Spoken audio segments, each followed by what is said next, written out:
In this quick tutorial, I'm going to teach you how we can add numbers in columns or rows inside the Excel. So this is very easy to do, and I've prepared this sales spreadsheet over here. So you can see sales per different months or persons. And now let's say we want to calculate total January sales for all the persons we have here. So we are going to click on the first blank cell underneath that, and in the home, you want to go to home.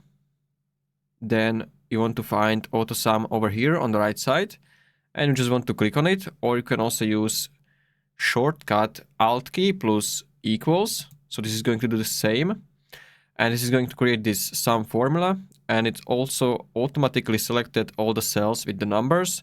You can also manually adjust them if you drag this corner of the cell, so you can choose only specific persons if you want, but I'm gonna select all of them and then press enter. And as you can see, it's going to calculate total sales per January.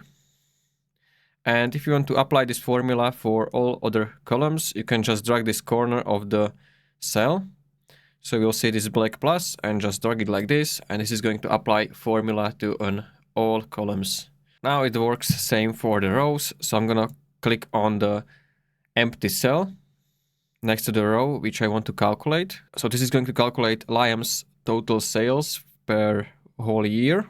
So this is Liam, and those are his sales. So now I'm going to use the shortcut. So I will press Alt key plus equals on the keyboard. And this is going to select all of the cells in the row, and you can press enter and it's going to calculate total. Now I can use this autofill function. So I'm going to drag it like this, and it's going to calculate total sales for each person like this. So this is how you can add numbers in Excel. If you found this video helpful, consider subscribing for more tutorials like this one.